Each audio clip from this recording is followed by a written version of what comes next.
कमर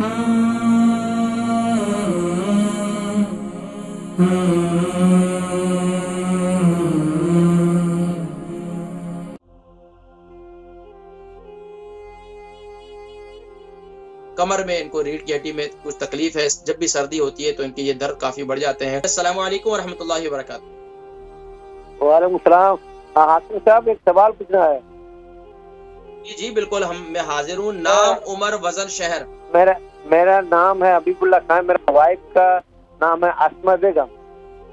अच्छा, थोड़ा सा रिसीवर अपने मुंह के करीब करें, फोन को अपने मुंह के करीब करें ताकि आपकी आवाज क्लियर आए। जी, मेरा वाइफ का नाम है आसमा बेगम। क्या नाम बताया? आसमा बेगम। उम्र? 40। वजन? 53। 63। खिलाते पिलाते नहीं आप? जी, आप ख्याल नहीं करते?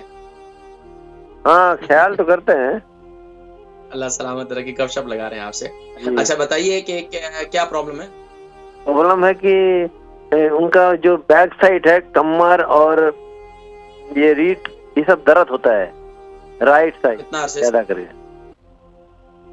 और सर्दी जब ज्यादा होता है फिर ज्यादा शुरू हो जाता है दर्द, और दूसरा में गैस का प्रॉब्लम होता है हर टाइम।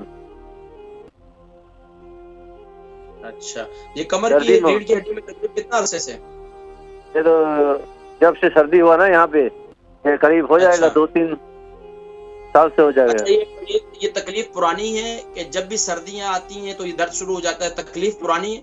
ये पुरानी है, मगर जब सर्दी जाता है फिर ज्यादा हो जाता है। अच्छा, ये ज्यादा जो है वो कूले की तरफ जो है ऊपर उसके L4 L5 उसमें होता है? जी जी। ज्यादा जो है वो कमर के किस हिस्से में दर्द होता है? ऊपर वाले हिस्से में दर्द होता है? हाँ, ऊपर हिस्से में। ऊपर वाले हिस्से में।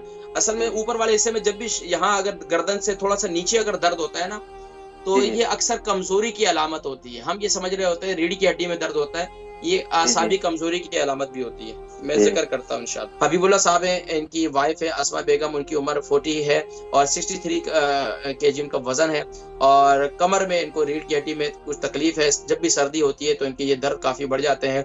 इसके अलावा इनको गैस की प्रॉब्लम भी बहुत ज्यादा है। देखें, खासतौर पर जिस तरह इन्होंने रीढ़ की हड्डी का जिक्र किया, रीढ़ की हड्डी में ज्यादा दर्द तकलीफ होती है वो हमेशा निचले हिस्से में दर्द होता है, लेकिन जब ऊपर वाले हिस्से की जो बात आती है यहाँ पर, ये अक्सर कमजोरी की अलामत होती है। जाहिर बात है इनका वजन भी जो है वो ठीक है, खैर, यानी कि, लेकिन ये कि कमजोरी की, आसाबी कमजोरी की शिकायत ये उमूमी तौर पर होती है। तो उसके लिए क्या करें कि सुबह के वक्त में आप 7 दाने बादाम, 7 दाने किशमिश और 3 दाने काली मिर्ची सुबह के वक्त में आप खा लिया करें, हल्दी वाला दूध पी लिया करें, इससे आपको काफी फाका होगा। लेकिन अगर आपकी रीढ़ की हड्डी की प्रॉब्लम है, आपको जोड़ों के दर्द की प्रॉब्लम है, तो आप क्या करें कि मेथी दाने को ग्राइंड करके पाउडर बनाकर रख लें, रात को हल्दी वाले दूध के साथ 1 चम्मच जो है खा ले पाउडर को, ऊपर से दूध पी ले। इसके अलावा जो मेरा एक नुस्खा जो आज मैंने शुरू में जिक्र किया आसाबी कमजोरी के लिए, वो भी इस्तेमाल करें। दूसरा, आपको गैस की प्रॉब्लम बहुत ज्यादा होती है तो उसके लिए मेरा कहवा इस्तेमाल करें, जैसे कि मैंने पहले जिक्र किया, यूट्यूब पर भी मौजूद है, आप वहां से भी देख सकते हैं। मैं अक्सर वो अपना कहवा अक्सर प्रोग्राम में जो है 2 से 3 मरतबा तो मैं जिक्र करता ही हूँ, तो वो तकरीबन अब माशाल्लाह यूके यूरोप के अक्सर घरों में इस्तेमाल किया जाता है। आप भी वो कहवा इस्तेमाल करें गैस की प्रॉब्लम के लिए, मैदे में तेजाबियत के लिए, आपके जितना पेट के निजाम का जितना प्रॉब्लम है ना, उसके लिए ये कहवा मेरा बहुत मुफीद है अल्हम्दुलिल्लाह।